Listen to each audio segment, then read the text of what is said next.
4절까지 보도록 하겠습니다. 여호수아서 1장 1절부터 4절입니다.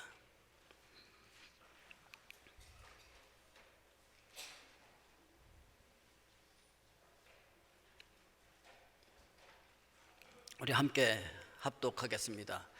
여호와의 종 모세가 죽은 후에 여호와께서 모세의 수종자 눈의 아들 여호수아에게 말씀하여 이르시되 내 종 모세가 죽었으니 이제 너는 이 모든 백성과 더불어 일어나 이 요단을 건너 내가 그들 곧 이스라엘 자손에게 주는 그 땅으로 가라.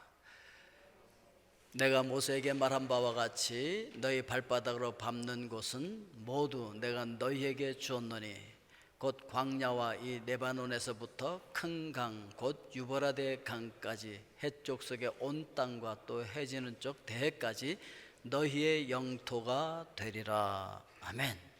기도합니다. 감사하신 아버지 하나님, 존귀하신 하나님의 말씀을 저희들 함께 합독하였습니다. 성령님, 오늘 이 말씀과 함께 각 심령 속에 역사하여 주시고 하나님의 음성을 들려주시고 레마의 음성을 듣고 그 말씀에 힘입어 승리하는 그리스도인들 되게 하여 주시옵소서. 예수님 이름으로 기도합니다. 아멘. 오늘 말씀의 제목은 승리를 위한 전략입니다. 조금 전에 태국 방콕 라자망갈라스 스타디움에서 열린 2020년 아시아 축구 연맹에서 하는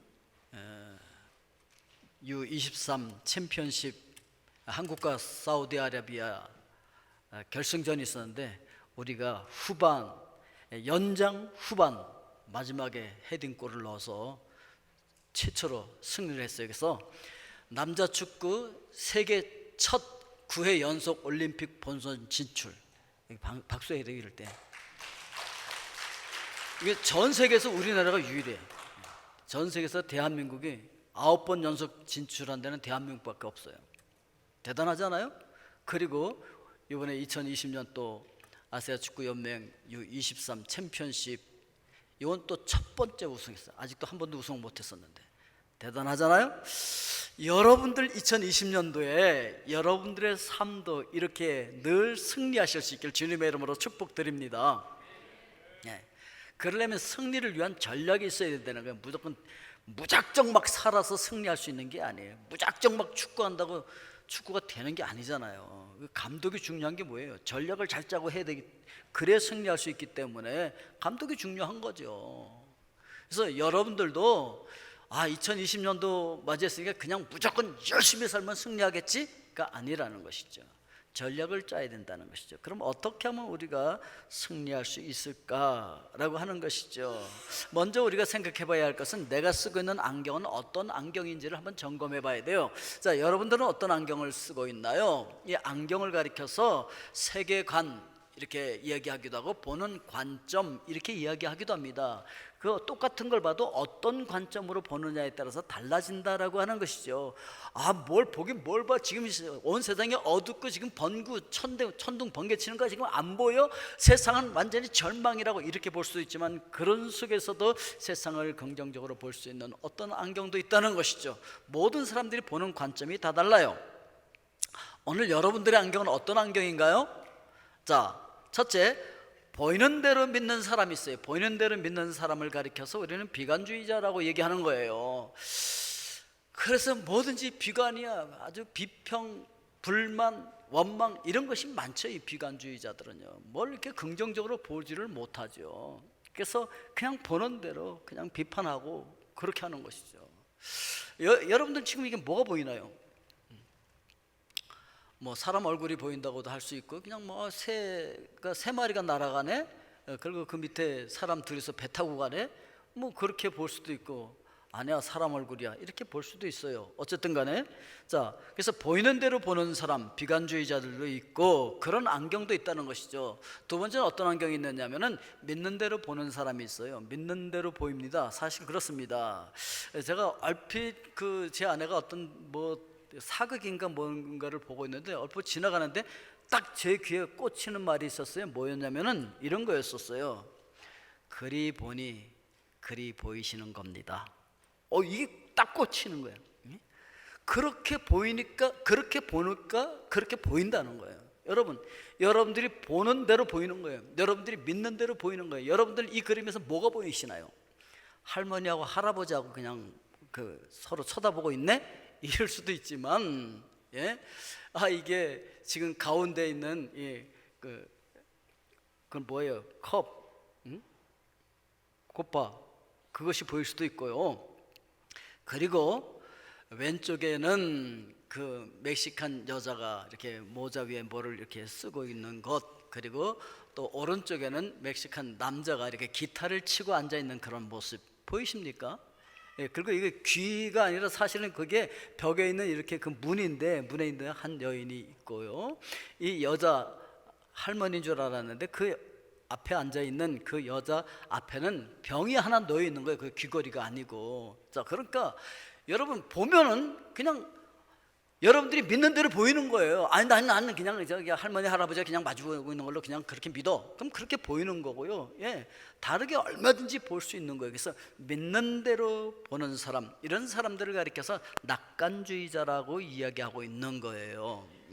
이게 안경에 따라서 전혀 다른 것들이 보일 수 있다라고 하는 것이죠. 자, 그런데 그럼 우리 크리스찬들은 어떻게 해야 승리할 수 있느냐? 말씀을 통해서 비전을 봐야 된다는 것이죠. 오늘 여러분 말씀을 통해서 비전을 보실 수 있기를 주의 이름으로 축복드립니다.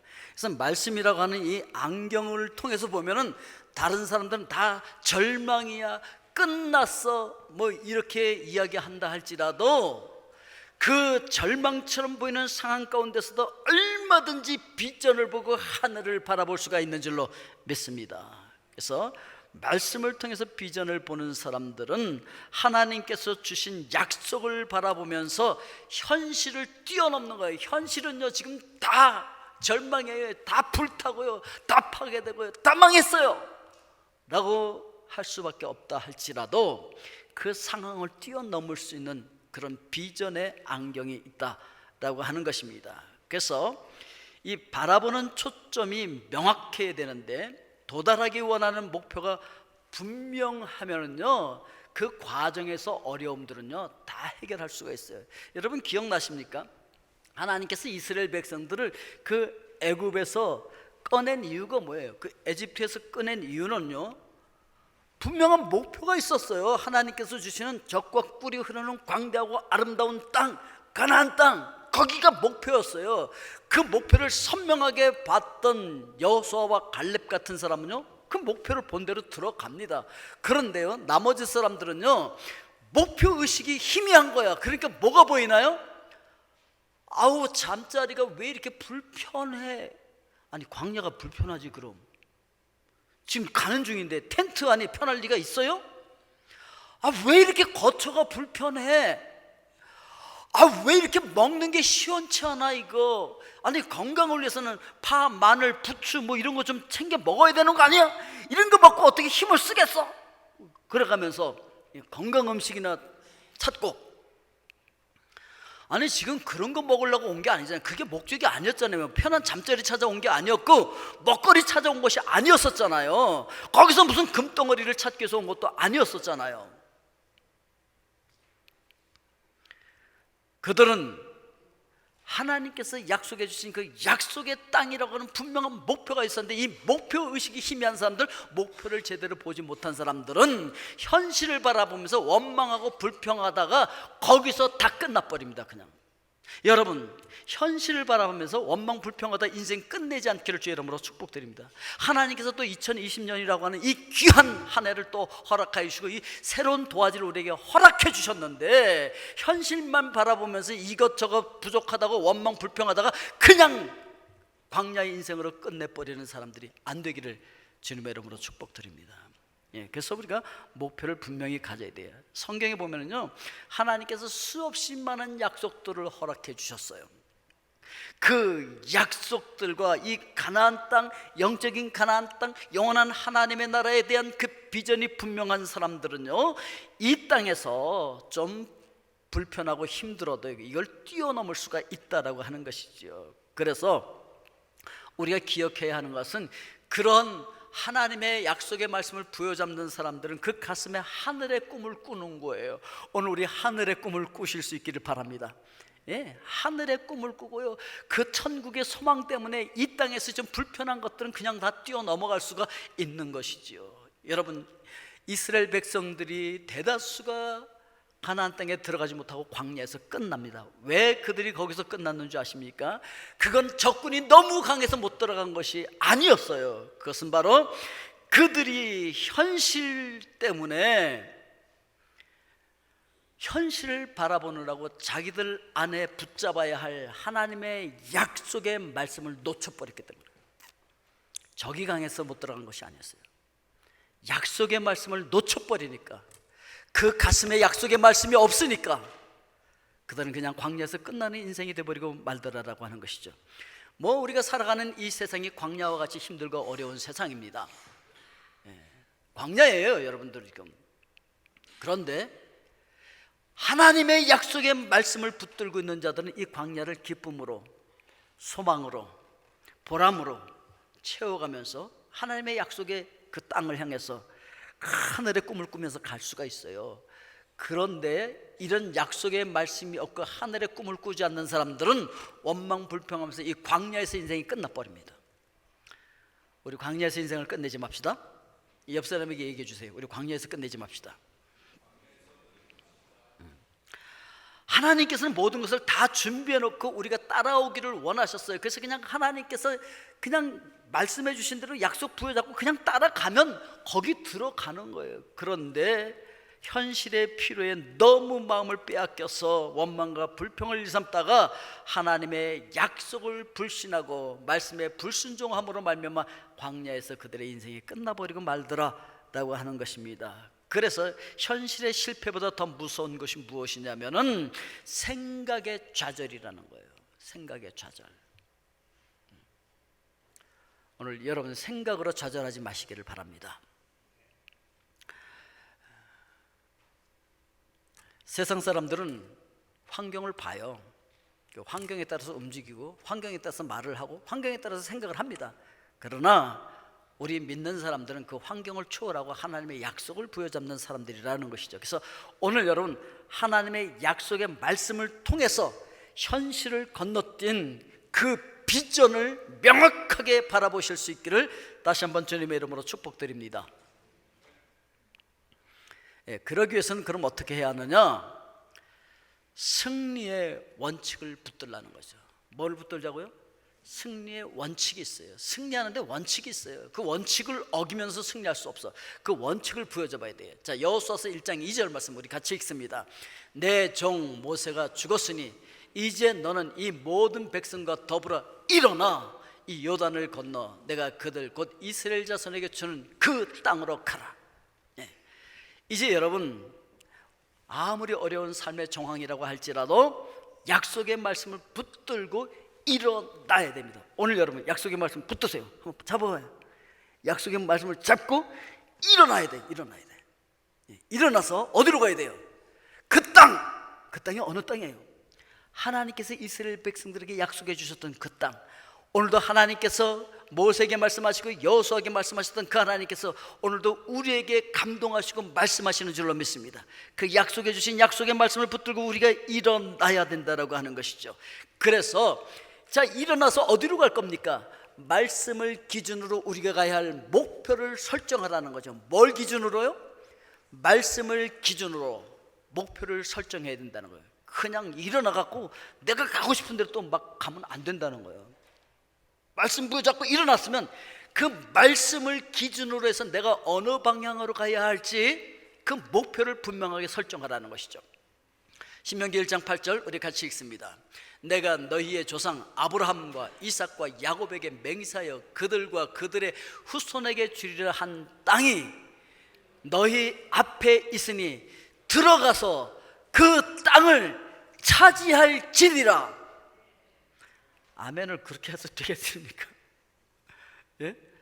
하나님께서 준비해놨다는 거예요. 들어가서 차지해 라고 말씀하신 거예요. 2020년도를 여러분들에게 허락해 주시고 이 2020년도에 하나님께서 여러분들에게 주실 풍성한 축복을 준비해놓고 기다리고 있습니다. 자, 이거 준비해놨어. 너 일어나. 그리고 이 말씀에 약속한 대로 들어가서 네가 차지해 라고 말씀하시는 줄로 믿습니다. 여러분, 이렇게 하나님의 말씀을 듣고 하나님의 방법으로 하면요, 하나님께서 그냥 다 하세요. 그러니까 말씀을 부여잡고요, 하나님께서 말씀해 주신 대로 그냥 말씀을 따라서 가니까 여리고성이 그냥 무너진 거 여러분 아시죠? 뭐 전쟁을 하고 그렇게 하지 않았어요. 그러니까 이스라엘 백성들이 뭐 군대가 많아서 이긴 것도 아니었고, 그들이 튼튼해서 이긴 것도 아니고, 싸움 기술이 좋아서 이긴 것도 아니었었어요. 그냥 다만 말씀을 부여잡고 말씀에 따라서 말씀이 가르치는 방향으로 갔더니 승리하더라는 것이죠. 오늘 그러니까 말씀을 기준으로 여러분들의 삶의 방향을 정하실 수 있기를 바랍니다. 예, 그 반대 방향으로 가면 안 된다는 것이죠. 말씀을 따라서 가게 되어지면 그런 모습을 우리가 순종하는 모습이다, 이렇게 이야기를 하고 있는 것입니다. 하나님께서는 이렇게 순종하는 사람으로 만들기 위해서 어디로 인도하셨다 그랬습니까? 지난번에 말씀을 드렸는데, 하나님께서는 그래서 바로 광야를 건너뛰어서 가나안 땅으로 집어넣지 않고 그냥 광야로 집어넣었어요. 왜요? 거기서 훈련해야 될 것이 있었다는 거죠. 어떤 훈련을 해야 된다고 말씀을 드렸죠? 거기서는요, 옛 주인에서 벗어나고 새로운 주인을 나의 주인으로 맞아들이는 훈련을 해야 되는 거예요. 옛날에 주인이 누구였어요? 애굽에 있을 때는 바로가 그들의 주인이었어요. 바로가 섬기는 우상들을 섬겼고, 아니 바로 자체를 신으로 섬겼었단 말이죠. 그를 주인으로 섬기고 그의 노예가 돼서 그가 시키는 대로밖에 못했던 그 과거의 옛사람에서 벗어나라는 거죠. 그래서 이제 새로운 주인을 맞아들여라 라고 훈련하는 장소가 광야였던 것이죠. 아직도 옛날의 습관에 잡혀있는 분들 계십니까? 아직도 옛날에 좋지 않은 어떤 습관, 하나님 외에 의지하던 어떤 것들이 있었습니까? 그 모든 것들을 내려놓고 그 모든 것들을 죽이고 예수 그리스도를 나의 주인으로 맞아들이는 훈련을 하는 장소가 어디라고요? 그게 바로 광야예요. 그러니까 여러분들이 어려운 일을 당하고 고난을 당하면 그걸 우리는 광야라고 이야기하는데, 이런 고난의 현장에 있게 되어지는 이유는 하나님 참 너무해, 왜 나에게 이런 고난의 현장을 주시는 거야?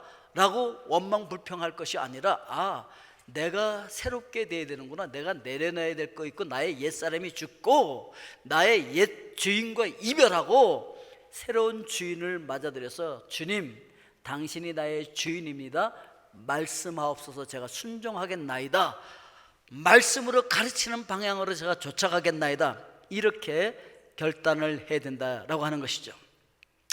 여리고성을 치러 들어갈 때, 전쟁할 때 하나님의 음성을 듣고 따라서 하니까 승리할 수 있었잖아요. 그런데 작은 아이성도 그냥 정탐꾼 보내놓고 사람들의 얘기만 듣고 그냥 몰려갔다가 완전히 대패를 하잖아요. 그러니까 여러분, 하나님의 음성을 듣고 말씀을 따라서 여러분들의 진로를 결정하시고 방향을 잡고 목표를 세우실 수 있기를 주님의 이름으로 부탁드립니다. 자, 그러면은 그들에게 약속해 준 그 땅을 하나님께서 어떤 땅이라고 아브라함에게 약속하셨었습니까? 자, 우리 지난번에 기억했지만 다시 한번 읽어보겠습니다. 그날에 여호와께서 아브라함과 더불어 언약을 세워 이르시되, 내가 이 땅을 애굽 강에서부터 큰 강 유브라데까지 내 자손에게 주노니. 그러니까 애굽 강이라는 게 저 에집트에 있는 그 나일강을 얘기하는 거예요. 거기서부터 저기 위에 유브라데 강까지, 그 사이 그 엄청난 땅을 하나님께서 약속으로 준 거예요. 입이 안 벌어지시네. 입이 딱 벌어져야 되는데 이렇게 큰 땅을 줬단 말이야. 이 노른자위라고 하잖아요. 가장 좋은 땅을 준 거예요. 저기에 곡창지대 다 들어있어요. 오늘도 하나님께서 여러분들에게 이 엄청난 축복의 땅을 펼쳐놓고 들어가서 가져 라고 말씀하시는 줄로 믿습니다. 이거 너 가져, 이렇게 얘기하는 거예요. 그 방향으로 우리가 전진을 해야 된다는 것이죠. 그래서 5절 말씀 같이 읽습니다. 내 평생에 너를 능히 대적할 자가 없으리니 내가 모세와 함께 있었던 것 같이 너와 함께 있을 것임이니라. 내가 너를 떠나지 아니하며 버리지 아니하리라. 여러분, 하나님의 지시를 따라서 순종할 때 우리가 승리할 수 있어요. 하나님께서 모세가 몇 세 때 부르죠? 80세 때 모세를 불러요. 부르실 때 모세야, 내가 선 곳은 거룩한 땅이니 내 발에서 신을 벗어라. 그게 뭐예요? 너 주권 포기해. 그런 의미라 그랬잖아요. 그렇게 해서 하나님의 주권에 순종하면서 당신이 나의 주인입니다. 이렇게 돼서 말도 안 되는 일이지만 바로 왕 앞에 가서 막 외치잖아요. 그리고 교회를 막 핍박했던 사울, 예? 히브리어로 사울이고 그릭어로는 바울이에요. 그 바울을 다메섹 도상에서 주님께서 부르셨어요. 그리고 너는 이방인을 위한 사도가 되라, 이런 사명을 주시죠. 저는 한국에서 제가 교목으로 있으면서 학생들에게 마태복음 28장 19절로 20절 말씀을 딱 칠판에다 써놓고 가르치는 중에 그 말씀으로 콜링을 받았어요. 너 학생들에게만 땅끝까지 가라 그러지 말고 네가 가라고. 그 말씀 때문에 제가 이 과테말라에 왔다고 말씀을 드렸잖아요. 그리고 평생 이 말씀이 늘 저와 함께하고 있어요. 그래서 그러므로 너희는 가서 모든 민족을 제자로 삼아 아버지와 아들과 성령의 이름으로 세례를 베풀고 내가 너희에게 분부한 모든 것을 가르쳐 지키게 하라. 볼지어다 내가 세상 끝날까지 너희와 항상 함께 있으리라. 이 말씀이요, 저희 과테말라 올 때부터 지금까지 늘 저를 붙들고 저를 인도하고 있는 말씀이에요. 오늘 여러분들에게 그런 말씀이 있습니까? 평생 여러분들을 끌고 가는 말씀이 있습니까? 그 말씀이 있어요. 그 말씀이 바로 우리의 목표를 가르쳐 줄 수가 있다는 거죠. 내가 어디로 가야 되는데 지금 어디쯤 와 있고 어디 서 있는지, 아니면 거꾸로 가고 있는지, 다시 방향을 돌려서 내가 어디로 가야 할지 우리 방향을 설정할 수가 있다라고 하는 것이죠.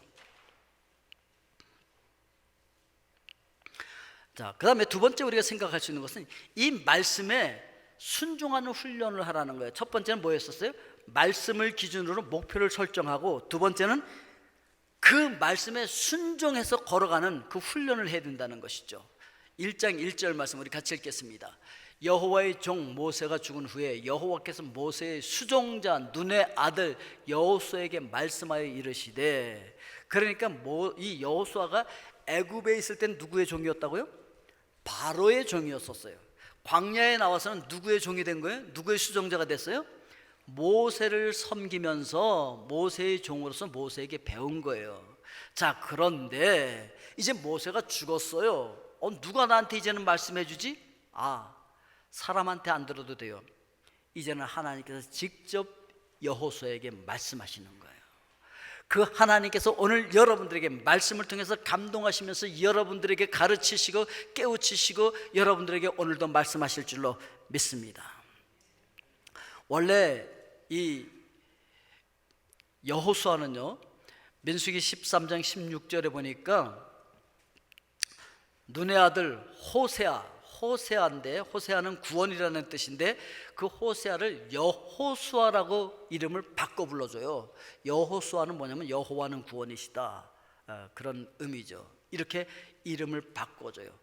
오늘도 하나님께서 세상에서 살던 그 이름이 아니라 성도라고 하는 거룩한 이름으로 여러분을 바꿔주신 줄로 믿습니다. 이제부터 어떤 일이 일어나야 되는 줄 아십니까? 모세는요, 어디까지 가냐면 요단강까지예요. 요단강에서 모세의 사명은 끝납니다. 그런데 여호수아는 요단강에서 사명이 새롭게 시작하고 있는 거예요. 여러분, 모세는 율법의 대표제예요. 그래서 몽학선생이라고 얘기하는 거예요. 몽학선생은 뭐냐면 어린 아이들이 학교 지나가기 전까지 가르쳐주는 선생, 그리고 학교까지 데려다주는 선생을 몽학선생이라고 이야기하는 거예요. 이제 몽학선생의 역할은 끝났어요. 모세의 역할은 끝났어요. 이제는 누가 우리를 인도하냐면 여호수아가 인도해요. 여호수아가 무슨 뜻인 줄 알죠? 이게 히브리어로 하면 여호수아지만 헬라어로 이야기하면 신약 성경을 기록한 언어로는요, 예수아예요. 예수. 하나님께서 우리를 구원하신다는 그런 의미인 것이죠. 그래서 여호수아를 통해서 누구를 보여주냐면 예수님을 보여주시는 거예요. 모세는 율법을 통해서 우리의 정체를 드러내는 거죠. 어떤 정체를 드러내는 거예요? 너희들은 죄인이야. 너희들은 아무리 노력해도 너희들의 노력으로서는 구원받을 수가 없어 라고 하는 걸 보여주는 거죠. 그래서 모세가 아무리 길을 쓰고 노력해도요, 요단강을 건너갈 수가 없는 거예요. 율법으로는 건너갈 수가 없다는 거죠. 율법으로는 약속의 땅에 못 가는 거예요. 누가 데리고 가는 거예요? 여호수아가 데리고 가는 거예요. 예수 그리스도가 우리를 약속의 땅으로 인도하실 줄로 믿습니다. 오늘도 살아계셔서 우리와 함께 하시며 우리에게 말씀하시고 우리를 깨우쳐 주시는 예수 그리스도의 영, 그 영의 인도하심을 받으면서 우리는 이 땅에서부터 하나님의 나라를 누리기 시작하다 영원한 하나님의 나라에 들어가게 되어질 줄로 믿습니다. 오늘 이 땅에서부터 여러분 승리하십시오. 악한 영은요, 율법을 통하여서 여러분들을 막 정죄해요. 너 말이지 이런 죄를 졌지 저런 죄를 졌지, 너 같은 게 어떻게 천당 간다 그래, 너 같은 게 천당 가면 나는 만당 가겠다, 뭐 이런 조롱도 해가면서 막 여러분들을 공격해요. 그런데요, 놀라운 것은 이렇게 예수를 믿는다고 하는 사람들이 그 율법을 가지고 또 형제자매를 공격해요. 율법은 내가 어떤 존재인지를 깨달으라고 거울로 나를 보라는 거예요. 율법으로 남을 정죄하는 도구로 쓰지 말라는 거예요. 율법은 내 모습이 어떤지를 비춰보는 거울이에요. 오늘 여러분들을 잘 보실 수 있기를 바랍니다. 아, 그리고 내가 이렇게 부족하구나, 그래서 주님의 은혜가 아니면 저는 살 수가 없습니다. 그리고 천부의 의지 없어서 손들고 옵니다. 주 나를 박대하시면 나 어디 가겠습니까? 라고 하는데 쓰라는 거예요. 율법은 그 율법을 가지고 남을 정죄하고 넌 율법에 이렇게 하라는데 너는 그렇게 못해, 너는 죄인이야, 뭐 그래가면서 남을 정죄하고 아프게 하는데 쓰라는 것이 율법이 아니에요. 그리고 하나님의 은혜 가운데 예수 그리스도와 연결시켜주는 일을 해야 된다라고 하는 것을 이야기하고 있는 것입니다. 자, 그러면서 3절 말씀 우리 같이 읽겠습니다. 내가 모세에게 말한 바와 같이 너희 발바닥으로 밟는 것은 모두 내가 너희에게 주었노니. 여러분, 하나님께서는요 이미 그 땅을 주었다라고 말씀하고 있는 거예요. 이와 같이 지금 하나님께서는 그리스도 예수 안에서 모든 영적인 축복을 우리에게 다 주셨다라고 말씀하십니다. 이게 안 믿어지시는 것 같은데, 에베소서 1장 3절 같이 읽습니다. 찬송하리로다. 하나님 곧 우리 주 예수 그리스도의 아버지께서 그리스도 안에서 하늘에 속한 모든 신령한 복을 우리에게 주시되, 하늘에 속한 모든 신령한 복을 이미 여러분들에게 주신 줄로 믿습니다. 이스라엘 백성들에게 가나안 땅을 이미 주셨다고 말씀하셨던 것처럼 우리에게 하늘에 속한 모든 신령한 복을 이미 주신 거예요. 아멘이 되십니까? 예, 그러면요 우리가 그 말씀을 부여잡고 믿음으로 발을 내딛고 밟고 가기만 하면 우리의 것이 된다라고 이야기하고 있는 거예요. 그래서 많은 사람들이 그런 얘기를 하잖아요. 사람은 믿는 대로 된다고, 자기가 자기를 믿어주는 것만큼 될 수 있다고. 여러분들은 여러분들을 어느 정도 믿고 계십니까? 여러분들은 여러분들 자신을 어느 정도 인정하고 계십니까?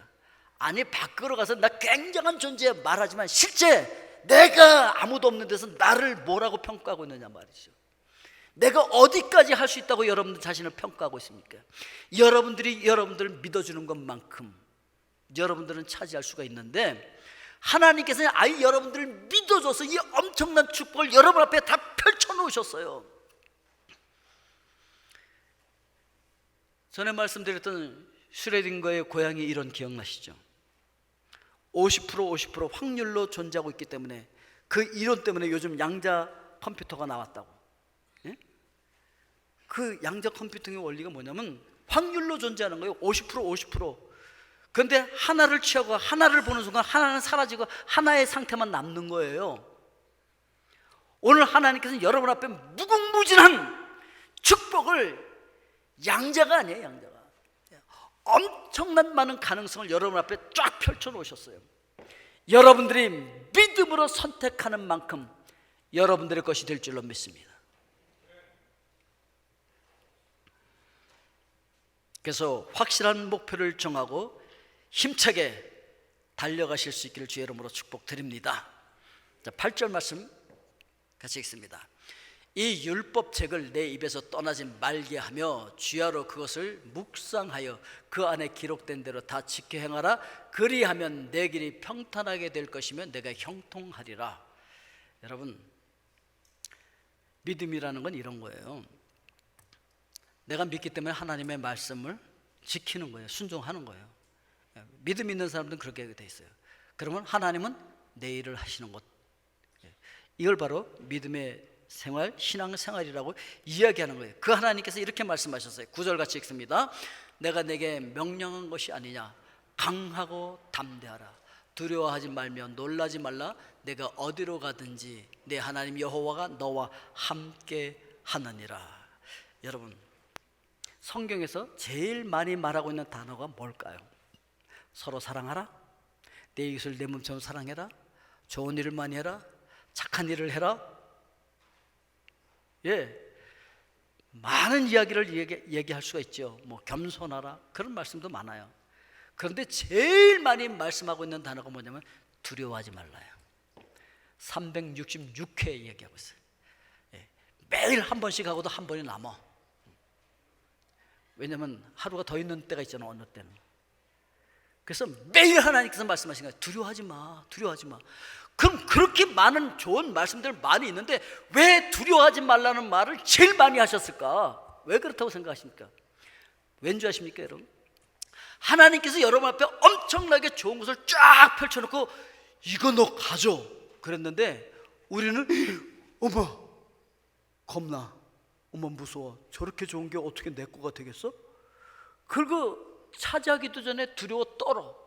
와, 너 저 앞에 서갖고 뭐해? 너 짱이야. 그렇게 세워줘도 부들부들 떨면서 못 올라가. 왜냐면 너무 무섭고 두렵고 떨려서. 펼쳐놔도 못 가져, 두려워 떨려서. 그래서 시도도 하기 전에 실패하는 거예요. 사탄이 가장 많이 쓰는 전략이 뭐냐면 여러분들에게 두려움을 주는 거예요. 시작도 하기 전에 두려워서 시작도 못해. 아니 근데 실패도 못해봐. 그래서 왜? 시작도 안 했으니까. 실패보다 더한 실패는 뭐냐면 시작도 못하는 거야. 두려워서 안 될까봐, 실패할까봐, 창피당할까봐. 그래서 시작을 못하는 거예요. 그래서 이 사탄의 전략을 깨기 위해서 하나님께서는 매일 여러분들에게 두려워하지 마, 무서워하지 마 라고 말씀하시는 거죠. 내가 있잖아. 우리 아이들이요, 막 어디서 막 무서워하다가 엄마 아빠가 뒤에 딱 버티고 있으면요 막 힘이 나서 막 이러잖아요. 우리 뒤에 우리 주님께서 늘 함께 하겠다고 말씀하셨어요. 그래서 두려워하지 마, 마음을 강하게, 내가 있잖아, 내가 말씀하시는 거예요. 여러분 배경에 살아계신 하나님이 계신 줄로 믿습니다. 그분을 믿고 승리하실 수 있기를 주의 이름으로 축복드립니다. 그래서 내가 모세에게 말한 바와 같이 너희 발바닥을 밟는 것을 모두 다 너희에게 주었다. 그래서 이 꿈이 실제적인 계획이 되게 해야 돼요. 꿈이 있어요. 전에 말씀드렸죠. 제가 우리 학생들에게 비전을 가져라, 꿈을 가져라, 모의시도록 막 외치고 있더니 애들이 막 꿈을 크게 가지고 그냥 꿈을 엄청 크게 갖고 있는데 그러다가 나중에 꿈에 깔려 죽더라고. 꿈을 엄청 큰 걸 갖고 있었는데 이 꿈이 너무 커갖고 꿈의 무게에 깔려 죽어. 아니, 꿈을 크게 갖는데 그것이 실제적인 계획이 되게 해야 돼요. 꿈을 실제적으로 계획하실 수 있길 주의 이름으로 축복드립니다. 발바닥으로 밟으라는 거죠.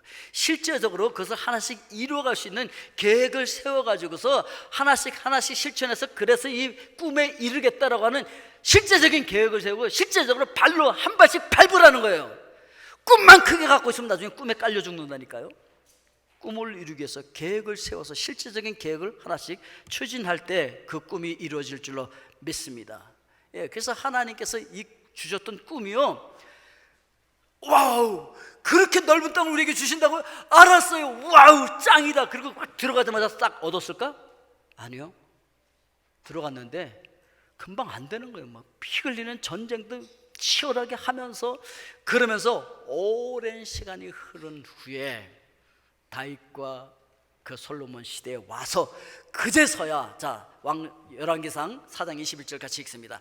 솔로몬이 그 강에서부터 블레셋 사람의 땅에 이르기까지와 애굽 지경에 미치기까지 모든 나라를 다스림으로 솔로몬이 사는 동안에 그 나라들이 조공을 바쳐 섬겼더라. 와, 저는 이 말씀을 읽으면서 막 설레었어요. 와, 이런 날이 빨리 하나님 우리 조국 대한민국에도 오게 해주세요. 복음으로 통일이 빨리 되게 하시고요. 그렇게 해서 통일된 조국을 일본이 와서 조공을 바치고, 아멘 안 하세요? 러시아가 와서 조공을 바치고, 아멘 빨리 아멘. 중국이 와서 조공을 바치고, 그 작은 이스라엘에 그 역사가 일어났다는 거예요. 많은 나라들이 와서 조공을 바치더라는 거예요. 조공을 갖다 바치는 게 아니라 그 나라들이 와서 조공을 바쳐. 우리 그 소원 아니에요? 우리 소원? 맨날 조공만 바치고 살았잖아 우리가. 근데 그 나라들이 조공을 바치러 오는 거야. 여러분, 이게요 그냥 하는 얘기가 아니에요. 복음으로 통일만 된다면 그런 날이 오게 될 줄로 믿습니다. 그런 날이 올 수 있어요. 우리가 하는 게 아니에요. 우리는 말씀을 지키면 하나님께서 해요. 그래야 하나님께서 하시는 일이지, 우리가 하는 만큼만 해갖고 어떻게 그걸 하나님이 했다고 할 수 있겠습니까? 우리가 하나님께서 하시는 그 일을 비전 가운데 바라볼 수 있길 주의 이름으로 축복드립니다. 그럼 우리는 그 땅을 정복하게 되어진다라고 하는 것이죠. 그래서 삶의 현장을 정복합니다. 그래서 여러분들의 삶의 현장, 가정, 직장, 동산, 교회를 말씀으로 정복할 수 있기를 주의 이름으로 축복드립니다. 그리고 비전을 구체적으로 세울 수가 있게 되어지고, 지금 발바닥으로 밟는 행동을 지금부터 실제로 하게 된다는 거예요. 꿈만 가지고 있는 것이 아니라 지금 움직이는 하나님의 백성들 되어질 줄로 믿습니다. 기도하겠습니다. 사랑의 아버지 하나님, 오늘도 우리에게 말씀으로 다가와 주셔서 이 말씀으로 비전을 보고 말씀에 순종하고 말씀을 잡고 움직임으로 말미암아 실제로 그것이 우리에게 이루어질 수 있도록 축복하여 주시옵소서. 예수 그리스도의 이름으로 기도합니다. 아멘.